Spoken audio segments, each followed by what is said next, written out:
Total कितने हो गए? Right, so these many questions you need to try to write. So let's begin. In this chapter we are going to study in total. ठीक है, ज्यादा बातें नहीं करेंगे, it's not that lengthy chapter, बहुत ही छोटा चैप्टर है. यहाँ पर हम in total we are going to study let's say 6 to 7 points, 6 to 7 topics. ठीक है, कुछ 6 से 7 छोटी छोटी बातें करेंगे and your chapter will be finished. First point, what do you understand by a phase? What do you understand by the word phase? Point number 1, what do we understand by the word phase? देखो, a system which is homogeneous in its physical structure, a system which is homogeneous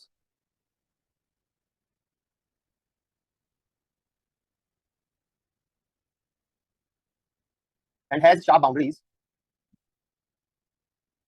and it has uniform chemical composition and it has uniform fixed chemical composition,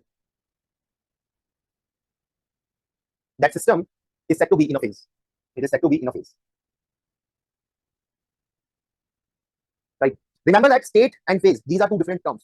State is different from a phase, right? State is something which is bigger term, which includes more than one phase. However, a phase cannot include more than one state. State is always used only for physical appearance.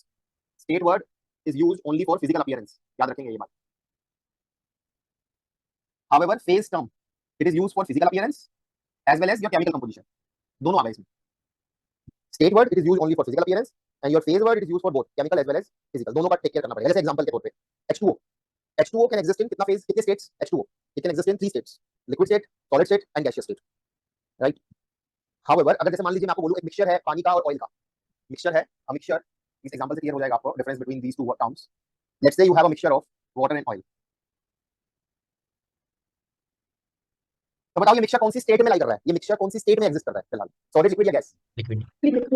Right, इसका मतलब here both water and oil are lying in कौन सी state बेटा? कौन सी state? Liquid state. इसका मतलब एक सिंगल स्टेट है, यहाँ पे एक सिंगल स्टेट एग्जिस्ट कर रही है व्हिच इज लिक्विड. हाउएवर दोनों की डिफरेंट केमिकल कंपोजिशन है, इसलिए हम कहेंगे mixture consist of two different phases. Mixture consist of two different phases. Why two different phases? Since they have two different chemical composition. Since both water and oil have different chemical compositions, so therefore both water and oil exist in different phase. However, both water and oil are existing in a same state which is liquid state. तो ये clear होना चाहिए. Next is phase. समझ लिया कि phase क्या होता है? फेज होता है फिजिकल अपीयरेंस और केमिकल कंपोजिशन, दोनों को मिला करके हम फेज बोलते हैं. जैसे कि अगर पानी और ऑयल का मिक्सचर हो तो हम कहेंगे ये मिक्सचर लिक्विड स्टेट में लाई कर रहा है, बट इसके अंदर दो फेज है, एक पानी का फेज और एक ऑयल का फेज, क्योंकि पानी का और ऑयल का दोनों का ही केमिकल कंपोजिशन अलग है, इसलिए दो डिफरेंट फेज है. अब समझते हैं कि what do you understand by phase transition. Next term is phase transition. Point number 2.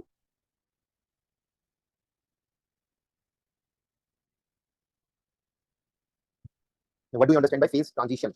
Phase transition क्या होता है? Suppose एक सिचुएशन आप अपना इमेजिन करो कि एक कंटेनर है, कंटेनर में आपने पानी रख रखा है और आप उसे कंटिन्यूअसली हीट सप्लाई कर रहे हो. पानी को आप कंटिन्यूअसली हीट सप्लाई कर रहे हो, तो क्या होगा? ग्रेजुअली वाटर का टेम्परेचर इंक्रीज होना स्टार्ट होगा. इनिशियली रूम टेम्परेचर पे था, जैसे जैसे आप उसे हीट सप्लाई कर रहे हो उसका टेम्परेचर बढ़ना चालू होगा. 25 से 26, 27, 28, 29, तो कंटिन्यूअसली टेम्परेचर बढ़ता जाएगा बढ़ता जाएगा बढ़ता जाएगा. एक पॉइंट आएगा विच इज 100 डिग्री सेल्सियस, जिस पर वाटर हीट तो एब्जॉर्ब करेगा, बट उस एब्जॉर्ब हीट के रिस्पॉन्स में अपना टेम्परेचर इंक्रीज नहीं करेगा. रेदर टेम्परेचर इंक्रीज करने की बजाय टेम्परेचर 100 पे रहते हुए ही वाटर विल कन्वर्ट टू किसमें कन्वर्ट हो जाएगा? Water vapours. तो जो वाटर मॉलिक्यूल्स पहले सिर्फ आपके कंटेनर में लाई कर रहे थे उनका वॉल्यूम कम था, जैसे ही वो वेपर्स में कन्वर्ट हो जाएंगे, those vapours, those steam, those gaseous molecules will now be free to move in whole kitchen. पूरे किचन में आराम से घूम पाएंगे. तो वॉल्यूम पहले बहुत कम था पानी का, जैसे ही वो गैसियस फॉर्म में कन्वर्ट हुआ वॉल्यूम एकदम से बढ़ गया, वॉल्यूम बढ़ गया. इसका मतलब सेम टेम्परेचर पे रहते हुए एक सडन, एक अब्रप्ट, एक डिसकंटीन्यूअस चेंज देखने को मिला हमें. किस पैरामीटर में? कौन से थर्मोडायनामिक पैरामीटर में? वॉल्यूम. वॉल्यूम. Volume, right. ऐसे ट्रांजिशन को, ऐसे प्रोसेस को जिसमें सेम टेम्परेचर पे रहते हुए अपने को एक डिसकंटीन्यूअस चेंज देखने को मिले, एक अब्रप्ट चेंज देखने को मिले बाकी किसी थर्मोडायनामिक पैरामीटर में, ऐसे प्रोसेस को हम बोलते हैं फेज. मैं लिख देता हूं, ठीक है? हो सकता है आपको कुछ ना समझ में आया हो. यही चीज तो हमें इस पूरे चैप्टर में पढ़नी है. जो स्टेटमेंट मैं अभी लिखने जा रहा हूं वही स्टेटमेंट अपने को समझनी है इस पूरे चैप्टर में. स्टेटमेंट क्या है कि फेज ट्रांजिशन को हम कैसे डिफाइन करते हैं? चलो मैं लिखता हूं. If we change the external conditions. कौन कौन सी एक्सटर्नल कंडीशंस की बात हो रही है? Temperature and pressure.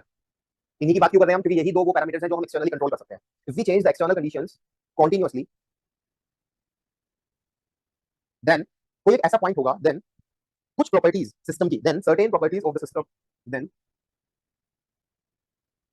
Certain properties of the system change discontinuously, then certain properties of the system change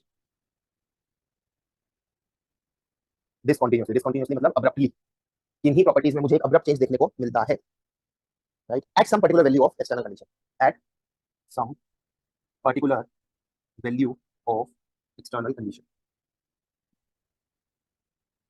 this point जिस पे हमें ये अब्रप्ट चेंज देखने को मिला, उस पॉइंट को हम बोलते हैं ट्रांजिशन पॉइंट, और ये अब्रप्ट चेंज हम बोलते हैं, इस अब्रप्ट चेंज को, इस प्रोसेस को जो हम नाम देते हैं, that name is phase transition.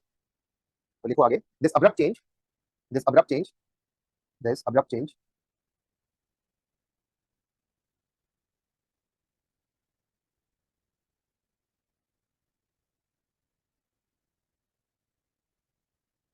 it is called as phase transition, it is called as phase transition,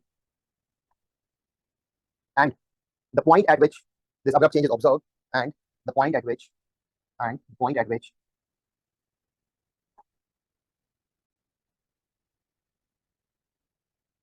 is called as, it is called as transition point.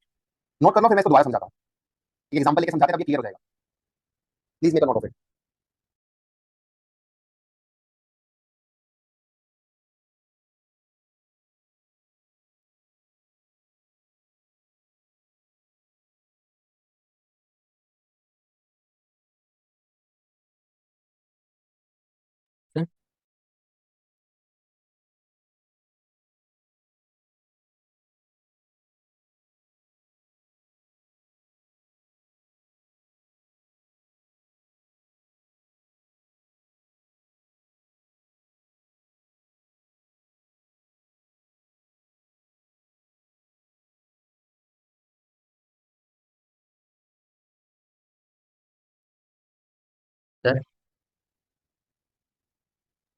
Done, चलो ठीक है, आगे देखो नेक्स्ट। अच्छा, इसको इसको थोड़ा और समझते हैं, दोबारा समझते हैं इसको, फेज ट्रांजिशन को दोबारा समझते हैं कि फेज ट्रांजिशन क्या होता है।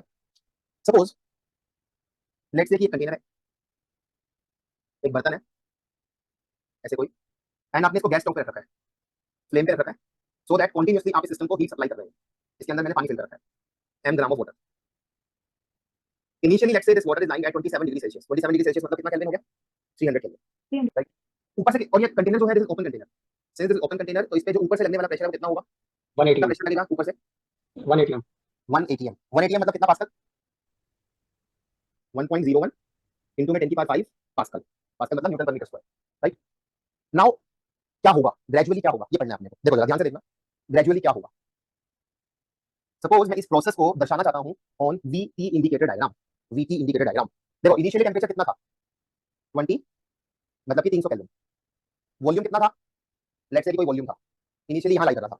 जैसे जैसे आप हीट करोगे, जैसे जैसे पानी को हीट करना चालू करोगे, टेंपरेचर के साथ क्या होगा? टेंपरेचर के साथ क्या होगा बताओ?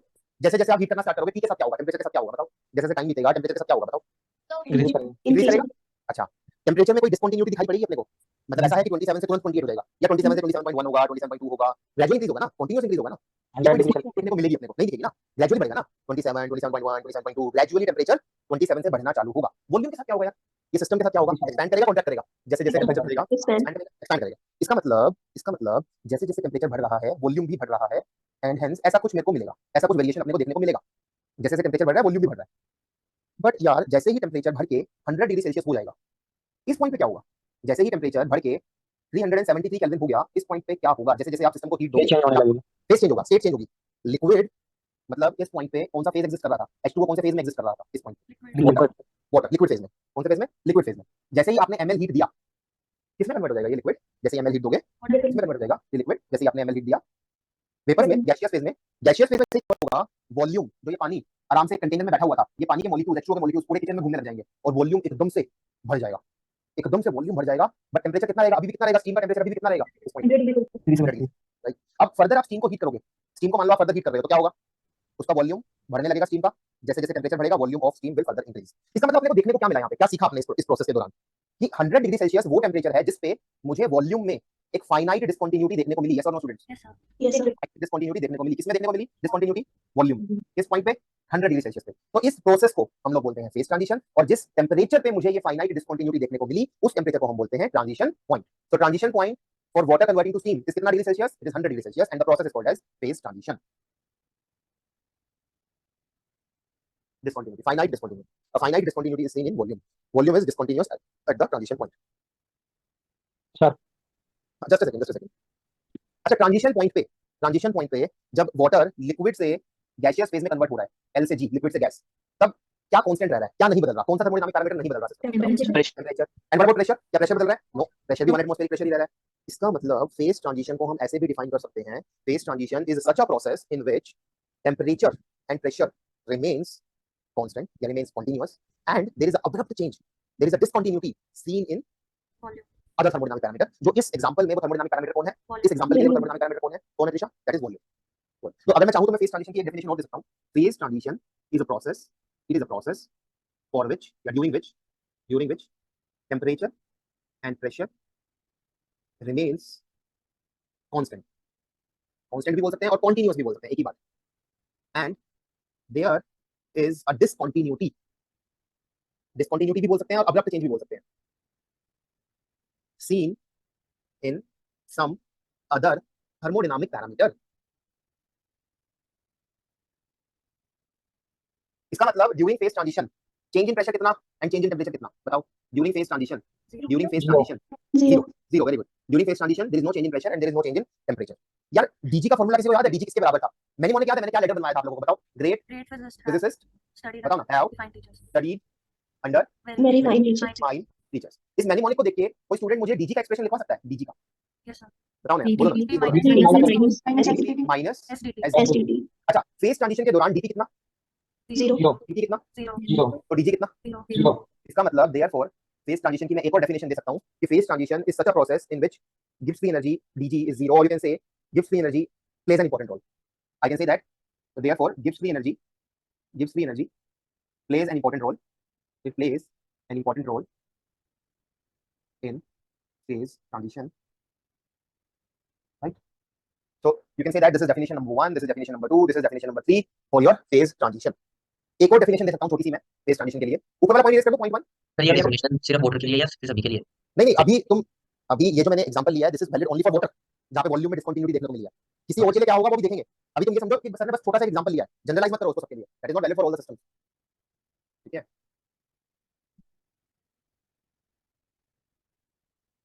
देखो, दोबारा देखो, लिक्विड वाटर तो अगर मैं ml हीट सप्लाई कर दूं 100 डिग्री सेल्सियस पे और 1 एटमॉस्फेरिक प्रेशर पे, अगर 100 डिग्री सेल्सियस पे रहते हुए और 1 एटमॉस्फेरिक प्रेशर पे रहते हुए अगर मैं ml हीट लिक्विड वाटर को सप्लाई कर दूं तो किसमें कन्वर्ट हो जाएगा? गैसियस स्टेट में जिसको हम वेपर बोलते हैं या स्टीम बोलते हैं, सही है? या अगर उल्टा करें, अगर मैं वेपर से ml हीट निकाल लूं तो वो कंडेंस होकर कन्वर्ट हो जाएगा वाटर में। बात एक ही है। तो इस प्रोसेस को हम बोलते हैं, कौन सा प्रोसेस, क्या नाम है इस प्रोसेस का? ऐसा प्रोसेस जो आइसोबारिक भी हो और आइसोथर्मल भी हो, उसको हम बोलते हैं फेज ट्रांजिशन। फेज ट्रांजिशन में क्या क्या कांस्टेंट रह रहा है? टेंपरेचर कांस्टेंट रह रहा है, प्रेशर कांस्टेंट रह रहा है, राइट? मतलब कि pressure of liquid state it is same as pressure of vapour, gaseous state. Temperature of liquid state it is same as temperature of vapour, gaseous state. DT भी जीरो, उसकी वजह से क्या निकल के आया? इसका मतलब गिब्स फ्री एनर्जी में भी कोई बदलाव देखने को नहीं मिलेगा। इसका मतलब गिब्स फ्री एनर्जी जितनी लिक्विड स्टेट की होगी उतनी ही Gibbs free energy gaseous phase की भी होगी।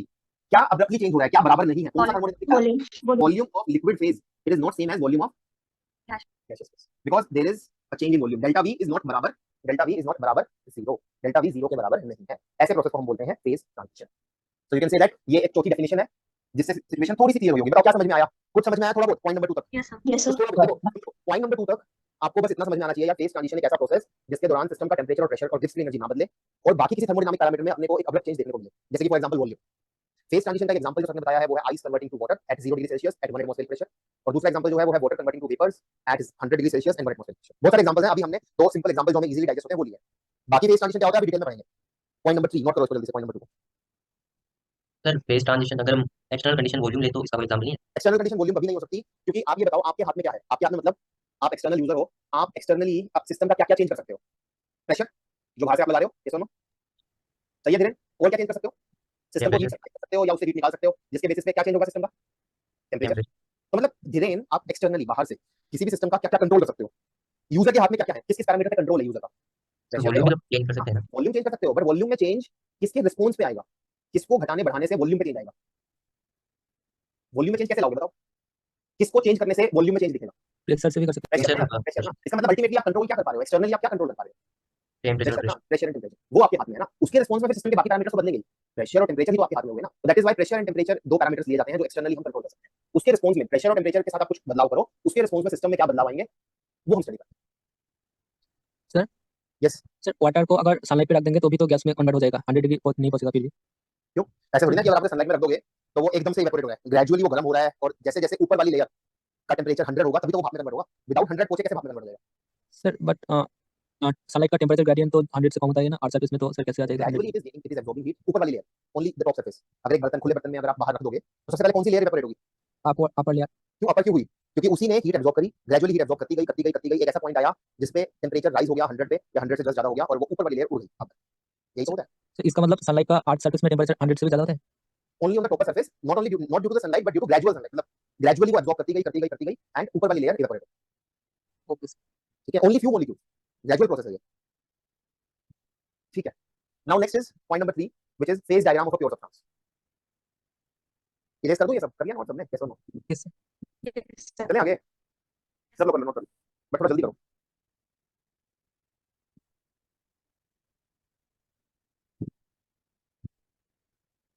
सर अगर वाटर को 1 एटमॉस्फेयर प्रेशर में कोई प्रेशर कुकर में बंद कर देंगे तो सर उसका तो प्रेशर ऑटोमेटिकली चेंज हो जाएगा। हाँ, अगर प्रेशर कुकर में बंद करोगे तो प्रेशर चेंज होगा, बिल्कुल। सर तो इसमें फेज ट्रांजिशन वैलिड नहीं है? सॉरी, सर तो इसमें फेज ट्रांजिशन वैलिड नहीं होगा क्या? नहीं होगा, but now phase transition will take place at some different temperature. Pressure cooker में क्या कंसेप्ट होता है वो हम देखेंगे, आगे देखेंगे, डोंट वरी, टॉपिक है अभी आगे। Okay sir. सर सभी जो वेपराइजेशन प्रोसेस होते हैं वो कांस्टेंट प्रेशर और टेम्परेचर कंडीशन पे होते हैं क्या?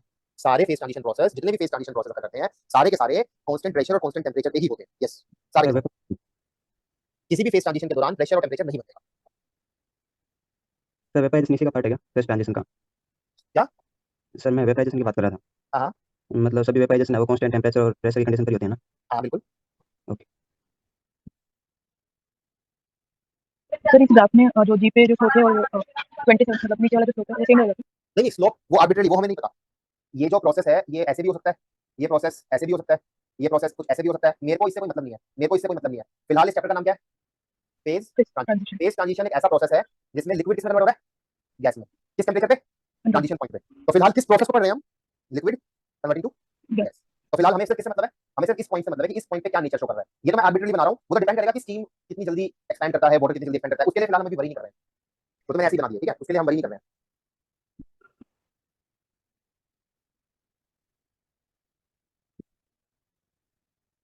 चलो आगे चलते हैं।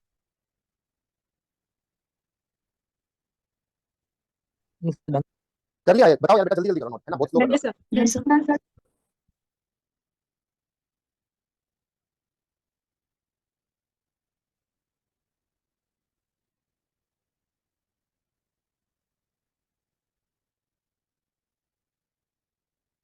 Phase diagram.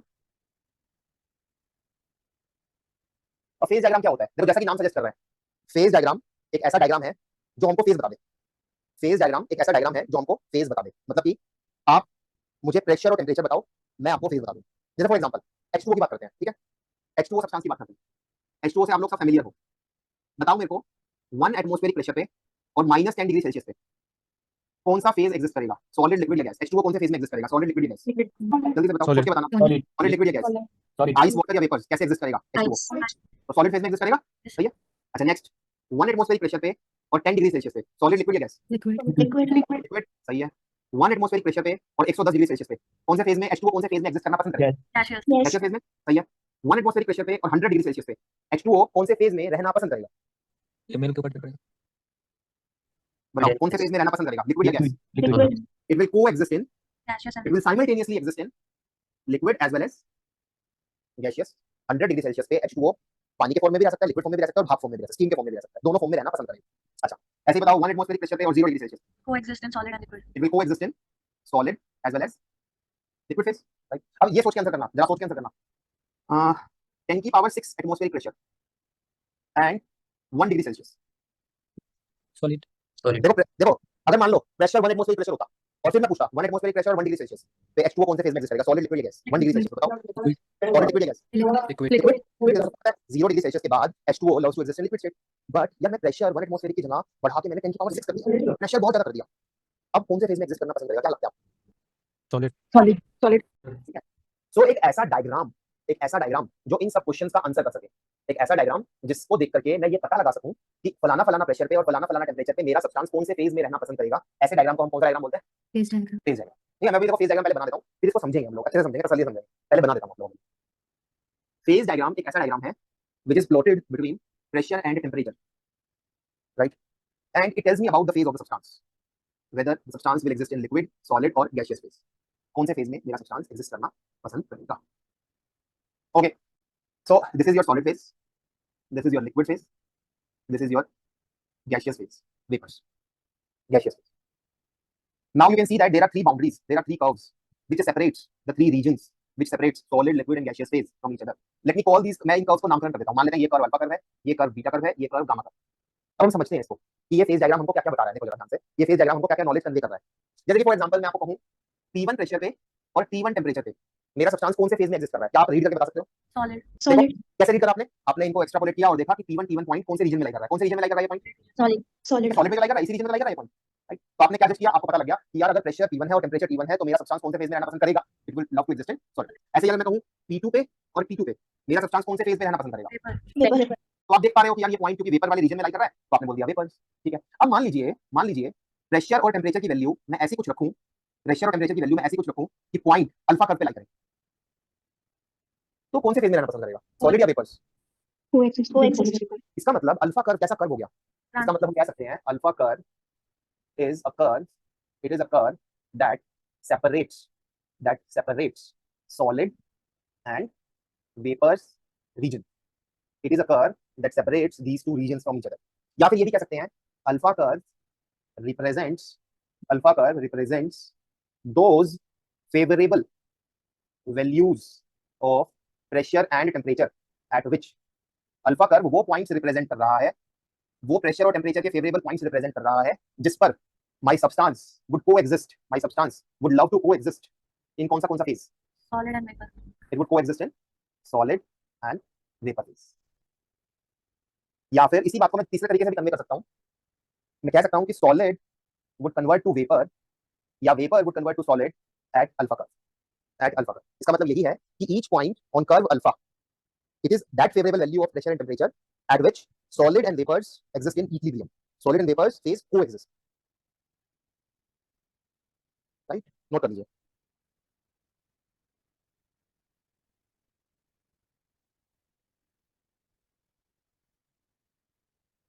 फिर ऐसे ही बीटा कर्व बताओ, बीटा कर्व क्या होगा?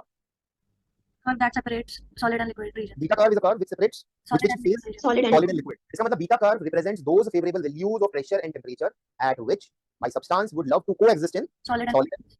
इसका मतलब बीटा कर्व कौन सा कर्व हो गया? It is curve of melting, right? Because solid is converting to liquid या liquid is converting to solid, so you can say that this is curve of melting या curve of freezing, कुछ भी बोल सकते हो आप.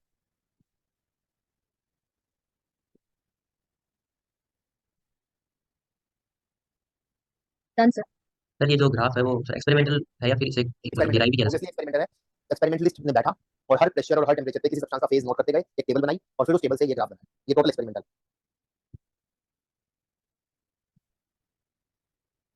ठीक है, तो यही बातें अगर हम बीटा कर्व के लिए लिखें तो हम क्या लिखेंगे देखते हैं.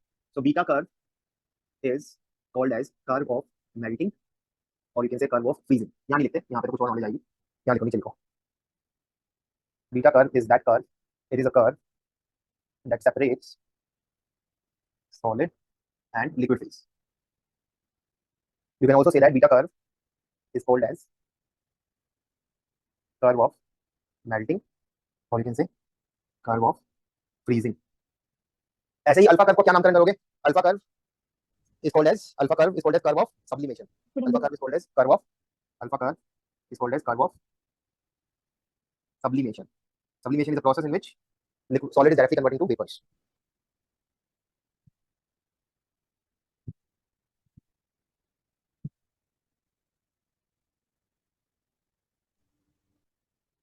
तो वेपर से सॉलिड होता है उसका. Sorry? वेपर टू सॉलिड होगा तो उसका कोई स्पेसिफिक नाम? उसका नाम होता है, देखिए ना एक बार, क्या बोलते हैं उसको? डिसइंटीग्रेशन बोलते हैं, क्या बोलते हैं? गूगल कर लेना. Vapour to solid is called as, क्या बोलते हैं? डिसइंटीग्रेशन बोलते हैं, शायद चेक कर लेना. डीसब्लिमेशन, डिपोजिशन, सॉरी. ठीक है, सो इसको आप कर्व ऑफ डिपोजिशन भी बोलते हैं. कर्व ऑफ डिपोजिशन या डीसब्लिमेशन.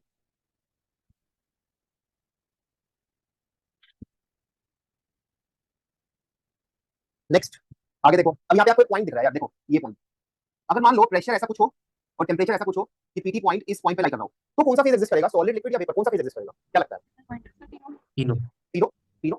इसका मतलब यार ये प्रेशर वो प्रेशर है और ये टेम्परेचर वो टेम्परेचर है जिस पर तीनों phase solid liquid and gas simultaneously coexist कर रहे हैं। ऐसे पॉइंट को हम एक स्पेशल नाम देते हैं and this point is called as triple point. Anyone? Triple point. ठीक है, T point in your diagram is called as triple point. Why it is called as triple point? Because this represents that favorable value of pressure and temperature at which all the three phases, solid, liquid and vapors, would coexist. It represents that favorable value. It represents that value of pressure and temperature at which all the three phases, solid, liquid and gas coexist.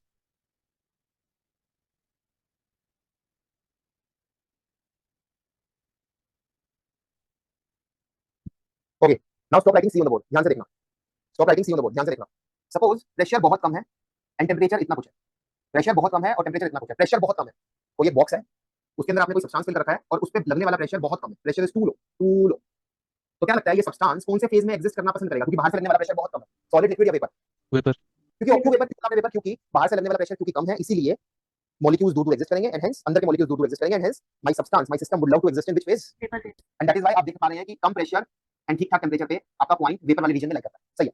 अब क्या करो ना, temperature को constant रखो. Temperature को हम नहीं change कर रहे और बाहर से जो प्रेशर लग रहा है ना उसको बढ़ाते जाओ, इंक्रीज करते जाओ. जैसे जैसे प्रेशर को इंक्रीज करोगे वॉल्यूम के साथ क्या होगा? ये सिस्टम क्या होगा? कंप्रेस या एक्सपैंड? कंप्रेस। तो मॉलिक्यूल्स पास आने स्टार्ट होंगे. बट फिर भी ये कौन से फेज में रहेगा? अभी भी कौन से फेज में रहेगा? ये गैसियस फॉर्म में, वेपर फॉर्म में. तो देखो यही हो रहा है. इसी टेम्परेचर पे रहते हुए प्रेशर को बढ़ाओ तो मतलब आप इस पॉइंट से ऊपर जा रहे हो. अभी भी कौन से फेज में हो आप? अभी भी आपका सब्सटेंस कौन से फेज में है? गैसियस कौन फेज। से रीजन में हो? देखो कौन से रीजन में चल रहा हूं मैं. सॉलिड, लिक्विड या वेपर? कौन से रीजन में चल रहा हूं अभी भी? वेपर. प्रेशर को बढ़ाते जाओ. मॉलिक्यूल्स पास आते जा रहे हैं. एक ऐसा पॉइंट आएगा जब मॉलिक्यूल्स इतने क्लोज आ जाएंगे कि vapours will convert to liquid by releasing ml heat. ठीक है. तो जैसे जैसे आप प्रेशर को बढ़ाते जाओगे ऐसा पॉइंट आएगा जिसके बाद vapours will undergo a phase transition and convert to कौन सा फेज? लिक्विड। ठीक है. देखो दोबारा देखो. अभी कौन सा फेज है? अभी इस पॉइंट पे कौन सा फेज है? वेपर. जैसे ही प्रेशर थोड़ा बढ़ाया अभी कौन सा फेज है? दोनों, वेपर भी है लिक्विड भी है. जैसे ही प्रेशर थोड़ा और बढ़ा दिया सारा का सारा किसमें कन्वर्ट हो गया? लिक्विड। लिक्विड में. अब प्रेशर और बढ़ाते जा रहे हो. कौन सा फेज है अभी? कौन सा फेज है? लिक्विड। मॉलिक्यूल्स पास आते जा रहे हैं बट अभी लिक्विड में है. मॉलिक्यूल्स बहुत पास आ गए. अब एक ऐसा थ्रेशोल्ड आ गया कि प्रेशर अब इतना ज्यादा बढ़ चुका है कि liquid will start converting to solid. और इस पॉइंट पे दोनों फेज एग्जिस्ट कर रहे हैं. कौन से फेज एग्जिस्ट कर रहे हैं? Solid liquid and solid. Pressure जैसे ही थोड़ा और बढ़ा दिया सारा का सारा किसमें कन्वर्ट हो गया? सॉलिड। प्रेशर और बढ़ा दिया सारा का सारा किसमें कन्वर्टेड है? सॉलिड। और बढ़ाते चलो प्रेशर और बढ़ाते चलो सब्सटेंस कौन से फेज में ही रहेगा? Solid phase. सॉलिड में ही रहेगा. Are you getting this journey? ये चीज समझ में आई? Yes, क्या हो रहा है? Yes. दोबारा देखो, टेम्परेचर को हम चेंज नहीं कर रहे. सिस्टम पे लगने वाले प्रेशर को बढ़ाते जा रहे हैं. पहले वो गैसियस फॉर्म में ही था बट एक ऐसा पॉइंट आया जिस पर vapour start converting to liquid. उसको हम बोल रहे हैं ट्रांजिशन पॉइंट. जब सारा का सारा कन्वर्ट हो गया तो हम ऊपर वाले रीजन में बोल रहे हैं. अब प्रेशर फर्दर बढ़ाते जा रहे हैं तो एक ऐसा पॉइंट आएगा जब liquid start converting to solid. Now सारा का सारा सॉलिड में कन्वर्ट हो चुका है और इसके बाद तो सॉलिड फेज में ही रहेगा. ओके. अगर मैं यही सारी स्टडीज जस्ट अ सेकंड अगर मैं यही स्टडी कैरी आउट करूं किसी एक हायर टेम्परेचर पे, इस टेम्परेचर पे मान लो मैं यही स्टडी कैरी आउट करूं. दोबारा देखो, मेरे बॉक्स में गैस लाई करती थी. दोबारा से देखो, एक बॉक्स लिया मैंने, उसमें मैंने कोई गैस डाल रखी है. प्रेशर जो बाहर से लग रहा है वो बहुत कम है और टेम्परेचर जो इस सिस्टम का है वो बहुत हाई है. T2 है मान लो.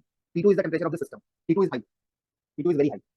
अब मैं टेम्परेचर को फिक्स रख रहा हूं, T2 को मैं कांस्टेंट रख रहा हूं और जो प्रेशर P लग रहा है उसको मैं धीरे धीरे बढ़ाता जा रहा हूं. कौन सा फेज में अभी बताओ? कौन से रीजन में लाइक कर रहा है? प्रेशर को बढ़ाता जा रहा हूं. क्या कभी भी ये वाली लाइन आपके गामा कर्व को क्रॉस करेगी? ये बताओ. क्या कभी भी आप लिक्विड रीजन में एंटर कर पाओगे?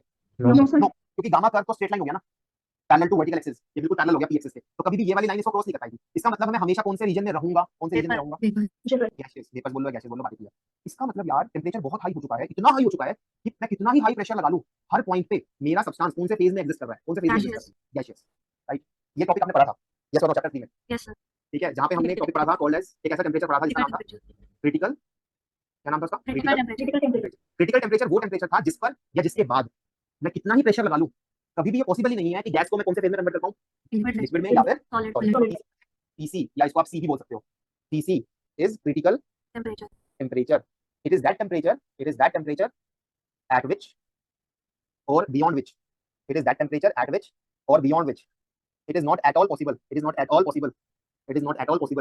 to liquefy or solidify the gas howsoever high pressure is applied. कितना ही हाई प्रेशर लगा लो कोई फर्क ही नहीं पड़ता. पॉसिबल ही नहीं है कि आप गैस को लिक्विफाई या सॉलिडिफाई कर पाओ. तो ये जितना भी रीजन है बेटा, दिस रीजन इज कौन सा फेज है? ये सारा region gaseous. Right. And this region, ये जो मैं रेड से शो कर रहा हूं ये कौन सा फेज है? ये भी कौन सा फेज है? ये भी गैसियस फेज है. जो मैं ब्लू से शो कर रहा हूं ये कौन सा फेज है? Liquid phase. और जो मैं डॉटेड से शो कर रहा हूं ये कौन सा फेज है? सॉलिड। कुछ समझ में आया, थोड़ा बहुत समझ में आया, ये Yes, बताओ। sir. Yes, sir. थोड़ा ही समझना है, ठीक है। ग्रेजुअली जो सब समझ में आएगा वो बिल्कुल लास्ट पॉइंट तक समझ में आएगा। तो देखो अभी तक क्या पढ़ा हमने पढ़ा फेज क्या होता है। Phase is physical appearance and chemical composition. फिर फेज ट्रांजिशन क्या होता है। फेज ट्रांजिशन एक ऐसा प्रोसेस जिसके दौरान प्रेशर और टेम्परेचर ना बदले बट बाकी पैरामीटर बदल जाए। प्रेशर, टेम्परेचर और गिब्स फ्री एनर्जी ना बदले बट बाकी पैरामीटर एकदम से बदल जाए। बाकी पैरामीटर में क्या हो सकता है, वॉल्यूम हो सकता है, आगे जाके देखोगे आप एंट्रोपी हो सकता है, एंथैल्पी हो सकता है, हेल्महोल्ट्ज फ्री एनर्जी हो सकता है, सीपी हो सकता है, हीट कैपेसिटी, कांस्टेंट प्रेशर, ठीक है। तो बाकी पैरामीटर्स है जो अब्रप्टली चेंज कर सकते हैं, बट क्या चेंज ना हो, pressure, temperature and Gibbs free. तीसरा पॉइंट, तीसरा टॉपिक जो हमने पढ़ा that is phase diagram. Phase diagram एक ऐसा डायग्राम है जिसकी मदद से मैं अपने सब्सटेंस का फेज बता सकता हूं कि वो सॉलिड में एग्जिस्ट करेगा, लिक्विड में एग्जिस्ट करेगा या गैस में एग्जिस्ट करेगा। आप मुझे प्रेशर और टेम्परेचर की वैल्यू बता दो, इस डायग्राम की मदद से मैं बता पाऊंगा कि इस प्रेशर और इस टेम्परेचर पे मेरा सब्सटेंस कौन से फेज में एग्जिस्ट करेगा। अल्फा, बीटा एंड गामा, ये वो तीन कर्व्स हैं जो दो रीजन्स को सेपरेट करते हैं। जैसे gamma curve separates Liquid and gamma curve separates liquid liquid. and vapor phase. Gamma curve represents those favorable values of pressure and temperature at which my substance would love to coexist in which and which phase? Liquid and Liquid and vapor phase. Liquid. Gamma curve can also be called as curve of evaporation vaporization. or condensation. ठीक है, curve of evaporation, curve of vaporization. ये दूसरा नाम क्या हो सकता है इसका? Condensation. Condensation. Vapor converting to liquid, condensation. तो gamma curve is called as curve of, लिख लो, gamma curve is called as curve of vaporization, or you can say curve of condensation. Gamma curve is called as curve of condensation या curve of vaporization. Note कर लिया, कर लो, note कर लो जल्दी से point number 3. Sir yes, sir मैं जैसे space के अंदर सर प्रेशर और टेम्परेचर दोनों ही बहुत कम होते हैं, तो इसके मतलब स्पेस में जो वाटर है वो हमेशा वेपर में ही प्रेजेंट होगा। दोबारा बोलो. स्पेस के अंदर सर प्रेशर और टेम्परेचर दोनों ही बहुत कम होते हैं, तो वहाँ हाँ, पे वाटर सिर्फ वेपर स्टेट में ही प्रेजेंट होगा, लिक्विड और सॉलिड में नहीं मिल सकता। अब स्पेस में क्या होता है मुझे नहीं पता है. स्पेस में क्या वाटर होता भी है? सर अगर वो भी कैसे मान लीजिए अगर कैसे वैक्यूम होता है मुझे नहीं पता. ठीक है, डोंट नो, क्योंकि वहां पर एटमॉस्फेयर ही नहीं होता ना धीरे. क्या होता है, नहीं, क्या होता है स्पेस में? स्पेस में एटमॉस्फेयर ही नहीं होता है. सर अगर हम मतलब अर्थ से वहाँ पे मान लीजिए वाटर लेकर जाए तब पूछ रहा हूँ। हाँ, तो अगर मान लो वहां पे लेके जाएं और वहां पे वाटर हम रिलीज करें तो आई थिंक गैसियस फॉर्म में एग्जिस्ट करना चाहिए, क्योंकि वहां पे कुछ वहां पे टेम्परेचर भी कम होता है. ठीक है, डोंट नो कि कैसा क्या होगा, आई डोंट नो. ये जितनी भी बातें हो रही है हमारे एटमॉस्फेयर की हो रही है. वहां पे तो प्रेशर भी कम होता है, टेम्परेचर भी कम होता है, तो कौन से फेज में एग्जिस्ट करेगा? अगर आप लिक्विड को वहां पे थ्रो कर दोगे तो क्या किस फॉर्म में एग्जिस्ट करेगा? क्या वो भाप बन जाएगा, क्या वो फ्रीज हो जाएगा, क्या वो लिक्विड ही रहेगा? पता नहीं, फ्रीज हो जाएगा क्योंकि टेम्परेचर बहुत कम है वहां पे. प्रेशर भी तो कम है, वेपर भी रह सकता है। पता नहीं, ठीक है, स्पेस में क्या होगा आई डोंट नो, सोचा नहीं कभी. ठीक है, गूगल कर लेना, मुझे भी बताना. सर चलो, कर दिया note. Yes sir done. Sir temperature constant रखा, अगर प्रेशर बढ़ाएंगे तो हीट मिलेगा। जैसे जैसे टेम्परेचर कांस्टेंट रखेंगे, प्रेशर बढ़ाएंगे, मॉलिक्यूल्स पास होते जाएंगे, कोलिजन्स बढ़ेगा. कोलिजन्स बढ़ेंगे तो मॉलिक्यूल्स आपस में बॉन्ड्स बना सकते हैं और they can release heat and undergo condensation, solidification. इसलिए vapour is converting to liquid, liquid is converting to solid. ठीक है, चलो अब देखो, जितने भी फेज ट्रांजिशन है ना, जितने भी फेज ट्रांजिशन एग्जिस्ट करते हैं, हमने उनको ना दो कैटेगरी में बांट रखा है. एक है फर्स्ट ऑर्डर फेज ट्रांजिशन, एक है सेकंड ऑर्डर फेज ट्रांजिशन. जितने भी फेज ट्रांजिशन एग्जिस्ट करते हैं, we have divided those phase transitions in two categories. First is first order phase transition and second is second order phase transition.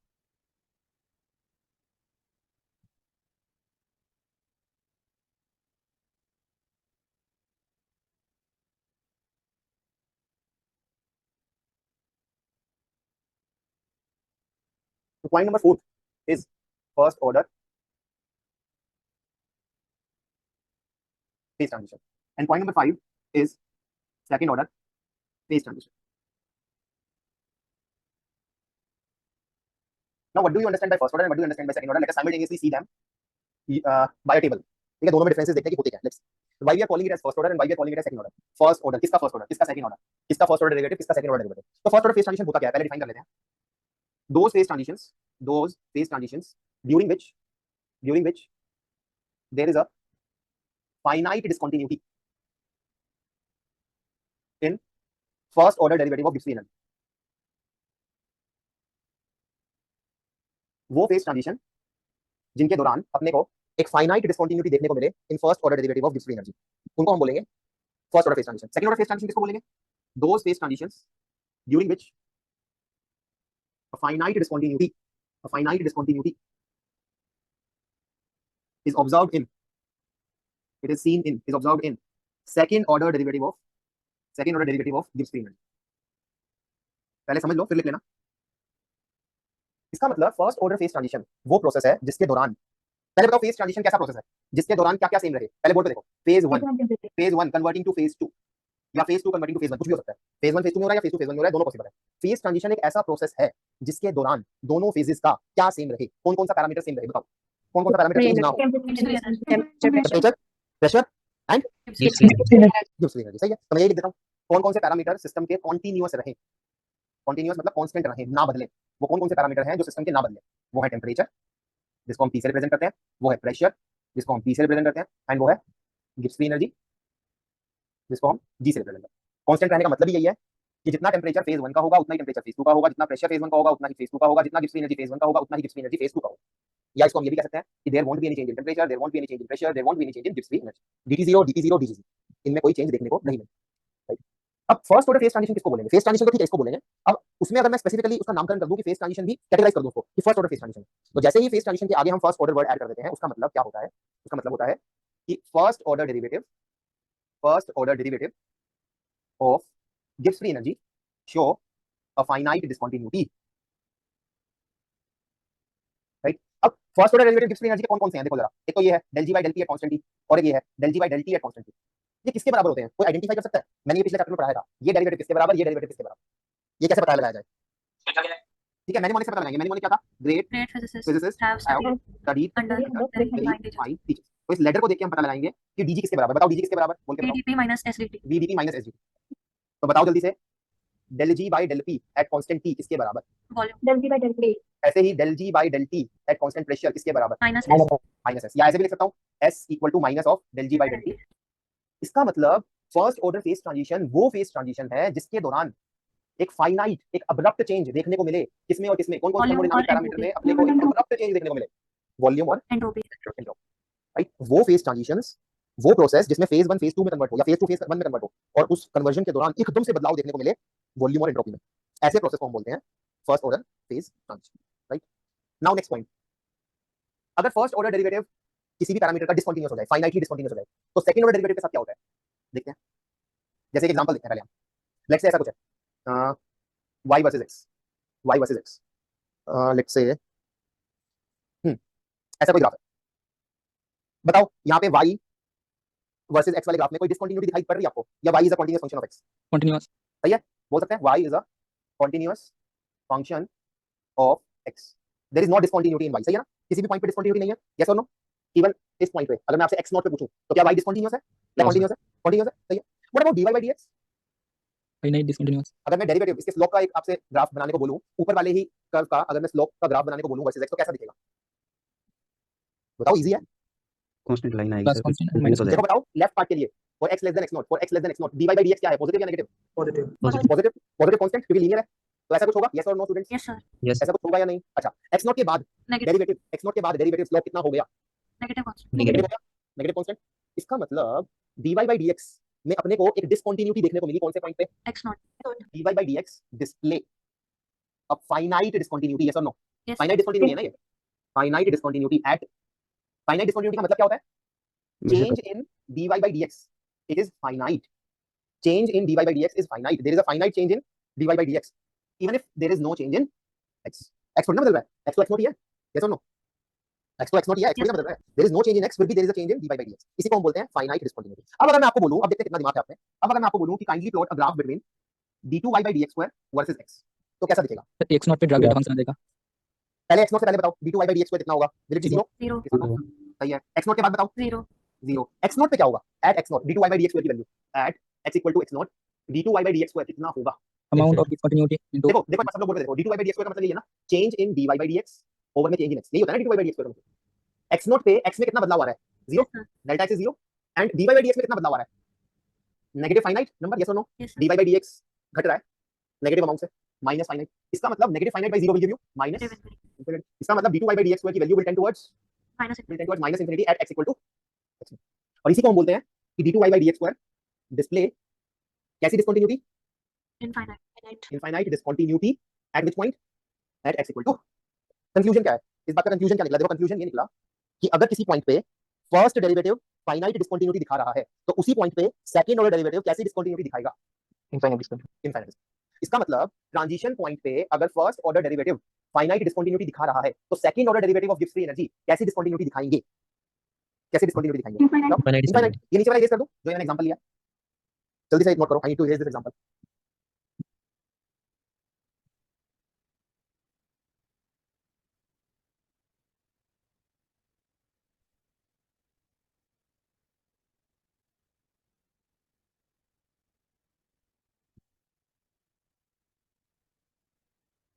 कर दूं erase? Done sir.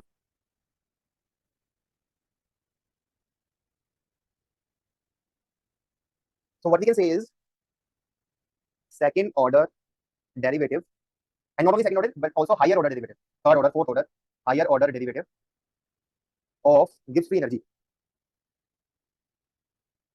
they will display infinite discontinuity at the transition point.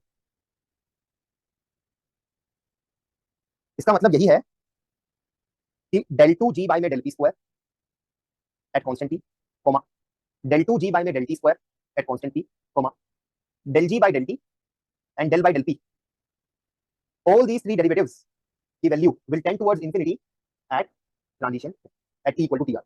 At transition point, all the three derivatives will tend towards infinity. All the three derivatives will display an infinite discontinuity. All the three derivatives will tend towards infinity. अभी देखते हैं कि यार तीन derivative कुछ meaningful represent कर रहे हैं क्या? सब लोग बोर्ड पे देखो, stop writing see on the board. देखो जरा सीपी को कैसे डिफाइन करोगे? सीपी क्या होता था? Heat capacity at constant pressure, pressure, heat capacity at constant pressure. कैसे डिफाइन करते थे इसको? मैथमेटिकली कैसे लिखते थे? डेल्टा क्यू बाय में delta T constant at constant pressure. Entropy की टर्म में कैसे लिखोगे बोल के बताओ?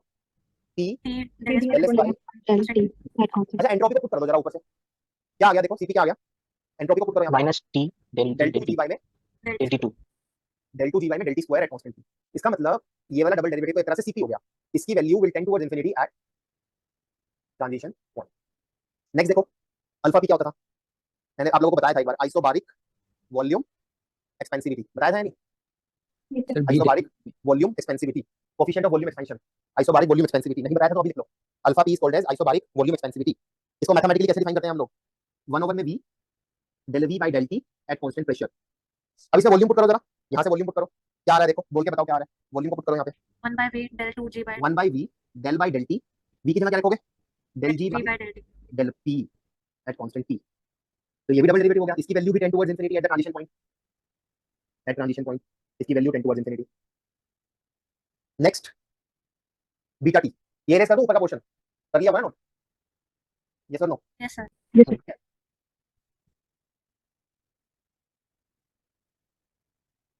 Next is beta T, isothermal compressibility.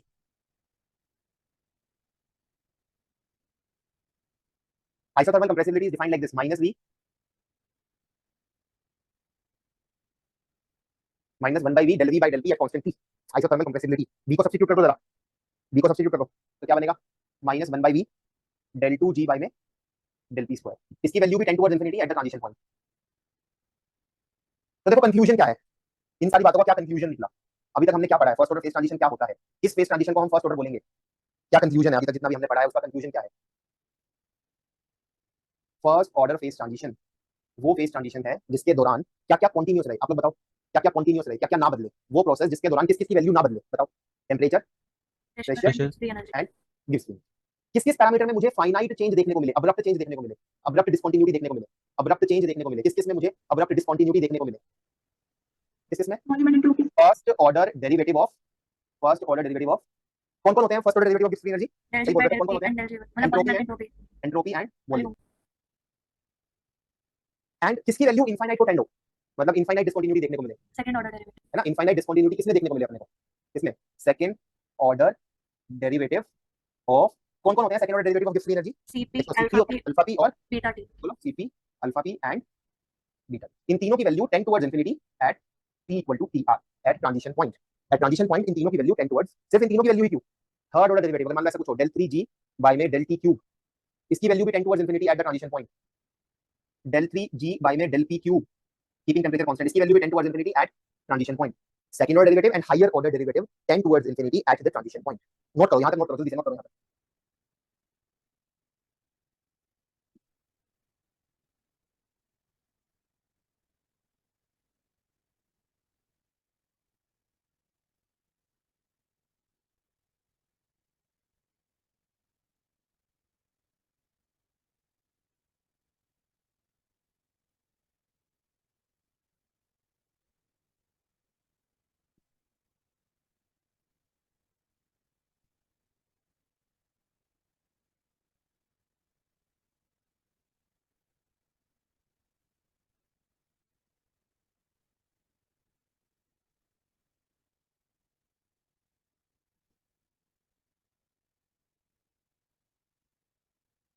Done done. Yes sir. Yes, sir. चलो गुड। अब देखो यही सारी बातें अगर हम पैरेलली करें for second order phase transition, तो बताओ सेकंड ऑर्डर फेज ट्रांजिशन में डिसकंटिन्यूटी कौन से डेरिवेटिव में देखने को मिलेगी? सबसे पहले कौन से डेरिवेटिव में देखने को मिलेगी? बताओ कौन से ऑर्डर डेरिवेटिव में Second order. Discontinuity? Second order. इसका मतलब सेकंड ऑर्डर फेज ट्रांजिशन में वो सारे प्रोसेस आएंगे जिसमें क्या क्या कॉन्टिन्यूस रहे, क्या क्या कॉन्टिन्यूस रहे। टेम्परेचर तो रहेगा ही क्योंकि फेज ट्रांजिशन है, प्रेशर तो रहेगा ही क्योंकि फेज ट्रांजिशन है, गिब्स फ्री एनर्जी तो रहेगा ही क्योंकि फेज ट्रांजिशन है। इनके साथ साथ कौन सा order derivative of Gibbs free energy भी कॉन्टिन्यूस होगा? कौन सा order derivative? First order derivative of, जो कि कौन कौन होते हैं? Volume and entropy. Volume and. इसका मतलब सेकंड ऑर्डर फेज ट्रांजिशन के दौरान कौन कौन कॉन्टिन्यूस रहेगा? कौन कौन कॉन्टिन्यूस रहेगा? G P T S and V. First order phase transition में कौन कौन कॉन्टिन्यूस रहेगा? G P T, right. साथ में म्यू भी लिखो। म्यू क्या है?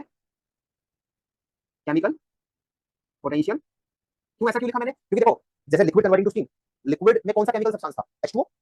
Water converting to steam, steam में कौन सा केमिकल सब्सटेंस है? वहां पे भी तो H2O है, दो हाइड्रोजन और एक ऑक्सीजन। तो केमिकल कंपोजिशन थोड़ी ना बदल रही है। जब फेज 1 फेज 2 में कन्वर्ट हो रहा है तो केमिकल कंपोजिशन थोड़ी ना बदल रही है। ऐसा थोड़ी ना हो रहा है कि हाइड्रोजन गैस अलग निकल रही है और ऑक्सीजन गैस अलग निकल रही है। H2O के फॉर्म में तो वेपर में एग्जिस्ट करता है। इसका मतलब केमिकल तो वही रहा, इसका मतलब केमिकल कंपोजिशन तो सेम रहती है। तो जीपीटी म्यू ये चार पैरामीटर्स हैं जो कांस्टेंट रहते हैं, जो चेंज नहीं होते। इनके साथ साथ एंट्रोपी और वॉल्यूम भी चेंज नहीं होगा। कौन से ऑर्डर फेज ट्रांजिशन में? Second order phase. ठीक है, फिर किसमें डिस्कंटिन्यूटी देखने को मिलेगी? सेकंड कौन सा ऑर्डर डेरिवेटिव फाइनाइटली डिस्कंटिन्यूअस होगा? देखो मैंने कैसे डिफाइन किया हुआ है। कौन सा ऑर्डर डेरिवेटिव फाइनाइटली डिस्कंटिन्यूटी दिखाएगा? Second order. Second order derivative कौन कौन होते हैं? सीपी। सीपी को हम कैसे डिफाइन करते हैं? T del S by del T at constant pressure. अगर हम इसको सब्स्टिट्यूट कर दें तो डेल 2 जी बाय में डेल टी स्क्वायर हो जाएगा। इसकी value CP will show a finite discontinuity. Beta T is minus 1 by में V del V by del P at constant T. V को अगर आप सब्स्टिट्यूट कर दो तो ये आ जाएगा डेल 2 जी बाय में del P square. Then alpha P it is 1 by में V del V by del P at constant T. अगर आप वी को सब्स्टिट्यूट कर दो तो this will become del G by del P and del by. All these three will display finite. फिर infinite discontinuity कौन दिखाएगा यहाँ पे?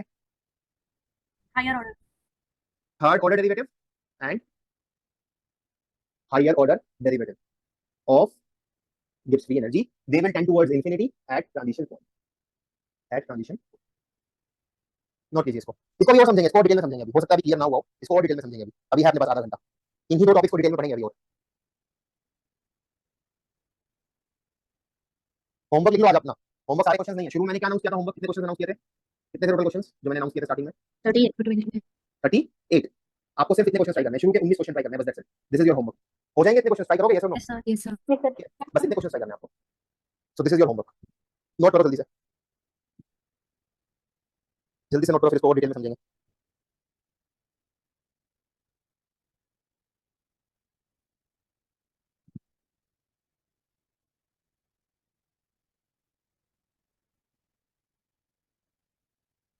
Done sir. देन ना, ठीक है। चलो दोबारा देखो, शुरू से देखो। कुछ थोड़ा बहुत समझ में आया students? First order second order ये बताओ। Yes, sir. ये क्या होता है? चलो फर्स्ट ऑर्डर क्या होता है? फर्स्ट ऑर्डर में क्या क्या कॉन्टिन्यूस रहता है? जी पी टी और mu. Mu. P T mu चारों कॉन्टिन्यूस रहते हैं। फाइनाइट डिस्कंटिन्यूटी किसमें देखने को मिलती है? Entropy and volume. First order derivative First of order. Gibbs energy shows a finite discontinuity and infinite discontinuity second Second order order. And higher order derivative of Gibbs free energy, जो कि होते हैं CP alpha P और beta T. Second order phase transition क्या होता है? ये वो फेज ट्रांजिशन है जिसके दौरान क्या क्या कॉन्टिन्यूस रहे?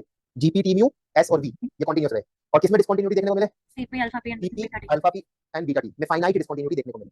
चलो देखते हैं कितना समझ में आया आपको। मैं यहाँ कुछ ग्राफ बना रहा हूँ, जी वर्सेस टी के मैं कुछ ग्राफ बनाने जा रहा हूँ। आपको आइडेंटिफाई करना है कि which of the following graph is a correct graph. Liquid converting to vapour at 100 degree Celsius. बना लो पहले, अच्छे से बना लो ये ग्राफ। लिक्विड converting to vapor at 100 degrees Celsius. Let's say this is graph A, this is graph B, then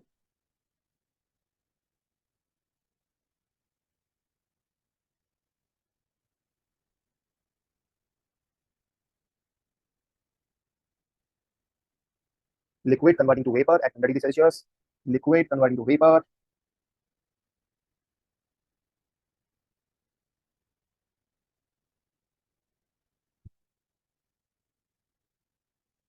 liquid converting to vapor at 100 degrees Celsius.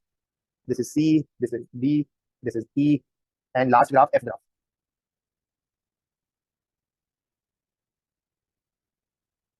Liquid converting to vapor at 100. बताओ इनमें से, इन 6 ग्राफ में से कौन सा एक graph correct है और कौन से 5 ग्राफ गलत है, रीजंस के साथ।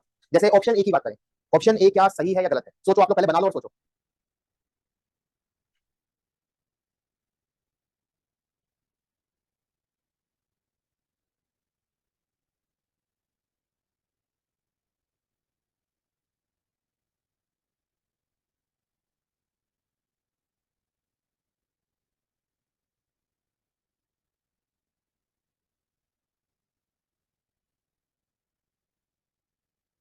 तो ये गलत है। बताओ पहला ग्राफ क्या सही हो या गलत है, सोचो।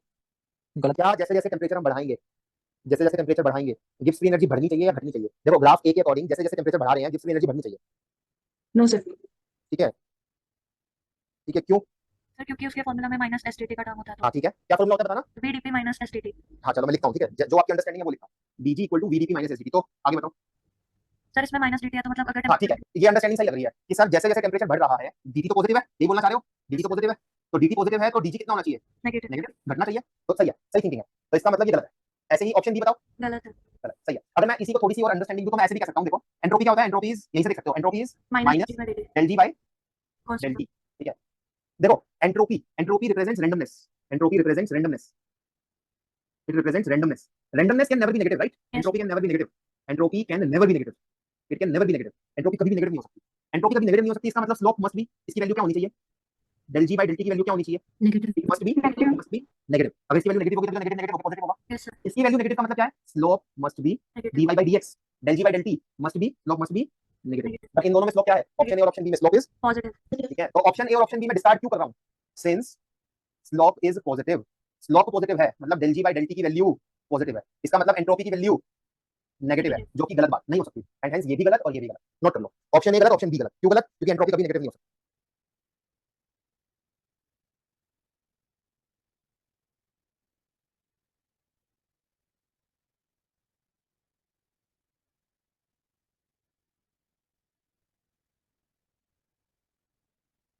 सर इस क्वेश्चन में पहले से दिया है क्या कि प्रेशर कांस्टेंट है? हाँ ये मैं, क्योंकि देखो टेम्परेचर और प्रेशर दो पैरामीटर्स हैं जो हमारे हाथ में है, बट जब भी कोई वेरिएशन हम पढ़ते हैं तो हम एक पैरामीटर को तो कांस्टेंट रखेंगे ही ना, एक ही तो वेरी करेंगे ना। सो टेम्परेचर चेंज कर रहे हैं संकल्प हम, तो प्रेशर को हम कांस्टेंट रखते हैं।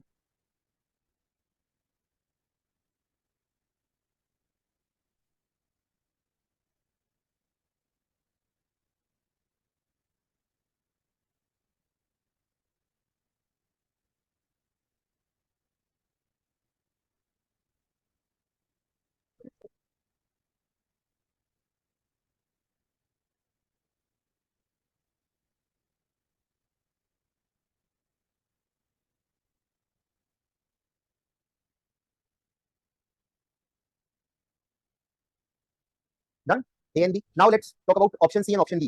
पहले बताओ ऑप्शन डी, क्या ऑप्शन डी भी correct? No sir Why? Why it is incorrect? जी Why is it is? Continuous क्योंकि हमने पढ़ा था G is constant in continuous, और यहाँ पे तो G में एक डिसकंटिन्यूटी देखने को मिल रही है ट्रांजिशन पॉइंट पे, देख लो G में एक अब्रप्ट चेंज देखने को मिल रहा है ट्रांजिशन पॉइंट पे, इसका मतलब ये गलत है। What about C, option C? Option C में तो जैसे जैसे टेम्परेचर बढ़ा रहे हैं गिब्स फ्री एनर्जी घट रही है, घटनी चाहिए, साथ में गिब्स फ्री एनर्जी कंटीन्यूअस भी है, तो ऑप्शन सी फिर भी गलत क्यों है बताओ? सर उसका फर्स्ट फास्ट ऑर्डर डेरिवेटिव में डिसकंटिन्यूटी नहीं आएगा। स्लोप उसका स्लोप भी कंटीन्यूअस है। कंटीन्यूअस है, उसका आप देख सकते हो स्लोप कंटीन्यूअस है थ्रू आउट, यहाँ पे कहीं भी जर्क नहीं है, एकदम से चेंज नहीं है स्लोप में, and hence this is wrong. Why it is wrong? Because slope is continuous through out, और हमें क्या चाहिए? हमें चाहिए कि इसका स्लोप में एक डिसकंटिन्यूटी देखने को मिले, इसके फर्स्ट ऑर्डर डेरिवेटिव में अपने को डिसकंटिन्यूटी देखने को मिले ट्रांजिशन पॉइंट पे, जो कि पॉइंट ई और पॉइंट एफ में। अब ई और एफ में से कौन सा सही है? ठीक है, ई और एफ में से कौन सा सही है? E. Y Y Y Y Y Y Y is correct, Y F is wrong.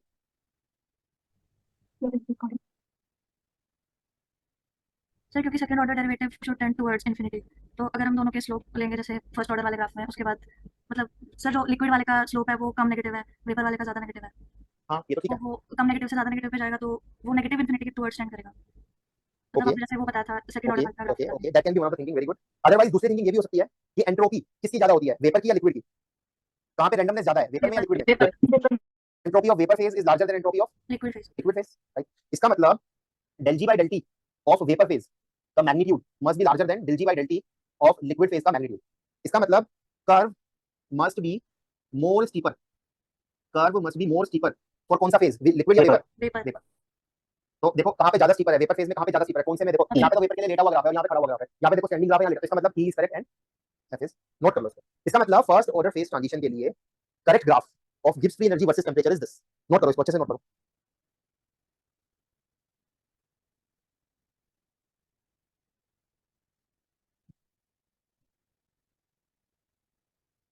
Sir option D दोबारा एक्सप्लेन करना।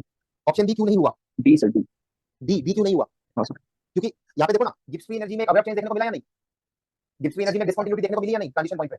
Yes sir. बल्कि हमने क्या पढ़ा है, फर्स्ट ऑर्डर फेज ट्रांजिशन एक ऐसा प्रोसेस है जिसमें Gibbs free energy must be continuous, continuous. तो यहाँ है, कहाँ है यहाँ कंटीन्यूअस? डिसकंटीन्यूअस है, तो ये करेक्ट नहीं है, दिस इज इनकरेक्ट। ठीक है ना, नोट। हाँ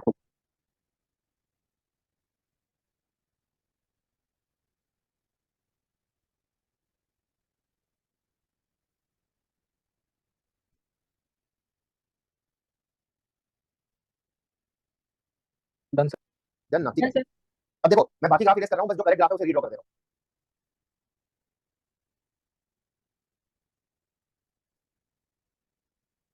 इसका मतलब फर्स्ट ऑर्डर फेज ट्रांजिशन में Gibbs free energy versus temperature वाले ग्राफ में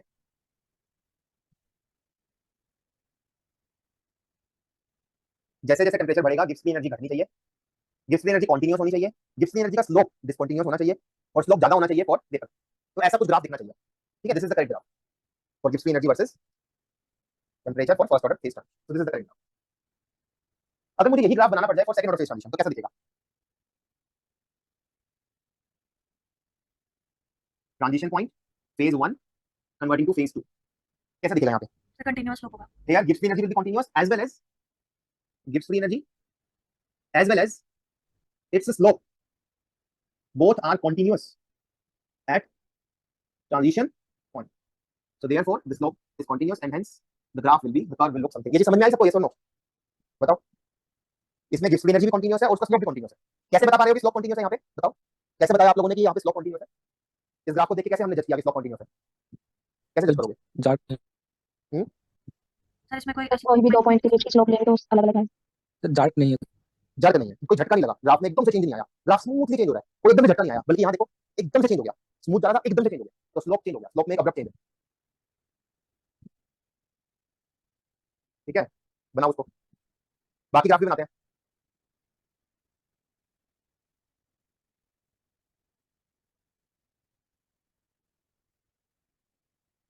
नेक्स्ट देखो एंट्रोपी वर्सेस टेम्परेचर का ग्राफ कैसा दिखेगा? जैसे जैसे टेम्परेचर बढ़ेगा एंट्रोपी बढ़ेगी ग्रेजुअली। ट्रांजिशन पॉइंट पे जैसे ही लिक्विड वेपर में कन्वर्ट होगा एकदम से एंट्रोपी में अब्रप्ट चेंज आएगा, एकदम से एंट्रोपी बढ़ जाएगी एंड उसके बाद ग्रेजुअली जैसे जैसे वेपर आगे बढ़ेगा, जैसे जैसे वेपर को फर्दर हीट करेंगे, टेम्परेचर जैसे जैसे बढ़ता जाएगा एंट्रोपी बढ़ती जाएगी, राइट। So like this. तो इसका मतलब यहाँ पे क्या है? यहाँ पे क्या देखने को मिला हमें? Delta S it is not equal to 0, delta S equal to finite at T equal to 100 degree Celsius. Even if there is no change in temperature, even if temperature 100 से 100 ही रहा, फिर भी एंट्रोपी एकदम से चेंज हो गई, एकदम से चेंज हो गई। और ये डेल्टा एस किसके बराबर होगा बता सकता है? ड्यूरिंग फेज ट्रांजिशन जब लिक्विड वेपर में कन्वर्ट होता है, ये हमने करा है पिछले चैप्टर में, जब लिक्विड वेपर में कन्वर्ट होता है तो एंट्रोपी कितने से बदलती है ये हमने निकाला था। कैसे निकाला था हमने? Delta S equal to integral dq by t, temperature remains constant, come out of the integral, dq gives you delta q, delta q is plus ml। तो कितना हुआ ये? कितने से चेंज हुआ? ml by में t, ml by में t। So this changes by ml by में t। तो डेल्टा एस बराबर ml by में t। What about enthalpy versus temperature? देखो जरा बोर्ड पे देखो, great physicist have studied under very fine teachers. DH का फॉर्मूला बताओ, देखते हो डीएच का एक्सप्रेशन बताओ, इस लेटर को देखते हैं। डीएच किसके बराबर? TDS VDP plus TDS phase transition के दौरान डीपी कितना होता है? फेज ट्रांजिशन के दौरान डीपी कितना होता है? 0। तो डीएच कितना आ गया? T delta S. तो डेल्टा एस कितना आ गया? T delta S. Phase transition में, फर्स्ट ऑर्डर फेज ट्रांजिशन में डेल्टा एस कितना है? नॉन जीरो, फाइनाइट है। तो डेल्टा एच भी कितना होगा? Non zero. Non zero. इसका मतलब H will also display a finite discontinuity at the transition point and the graph will look something like this.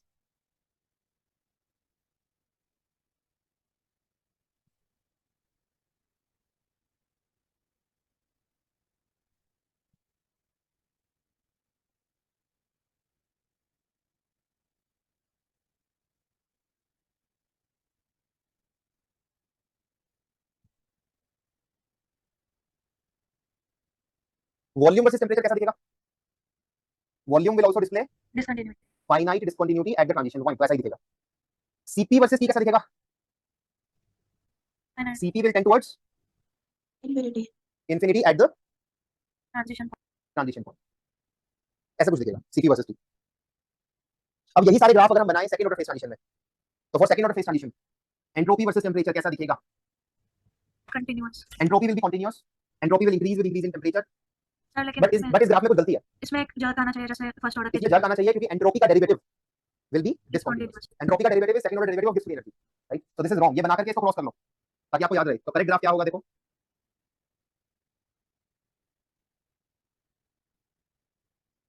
Correct graph ऐसा कुछ होगा, ऐसे ही वॉल्यूम वर्सेस टेम्परेचर,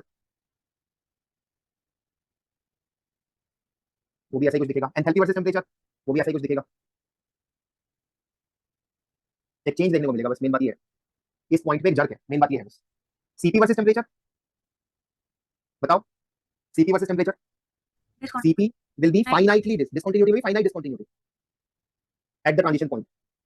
तो ऐसा कुछ दिखेगा, finite discontinuity at transition. Example लिख लो, ये इंपॉर्टेंट है। एग्जांपल, ऐसे एग्जांपल जिसमें वॉल्यूम और एंट्रोपी में एक अब्रप्ट चेंज देखने को मिले। क्या है? Water converting to ice at 0 degree Celsius at 1 atmospheric pressure, या इसका उल्टा भी। एक और एग्जांपल है water converting to vapours at 100 degree Celsius at 1 atmospheric pressure. इसके example, second order phase transition के example, super conductor to normal conductor, right, at the transition point. और एग्जांपल है फेरो इलेक्ट्रिक या ferro magnet converting to paramagnet at Curie point. और भी बहुत सारे हैं, मतलब बहुत सारे फेज ट्रांजिशंस जिसमें वॉल्यूम में एक अब्रप्ट चेंज देखने को ना मिले, that comes under the category of second order. Second first order phase transition में आप लिख लो, here latent heat is involved, here latent heat is involved, याद रखोगे। यहाँ पे no latent heat is involved, no latent heat is involved. Try these 19 questions. अगर आपको ये 5 टॉपिक समझने हैं अच्छे से तो इन 19 क्वेश्चन को ट्राई करते हैं, ठीक है। Thank you everyone. Next class में हम डाउट्स लेंगे और साथ में 2 टॉपिक और रहते हैं, वो कंप्लीट करेंगे। नेक्स्ट क्लास का आपका होमवर्क रहेगा, बाकी के 19 क्वेश्चन ट्राई करना। Good night everyone. Great, sir.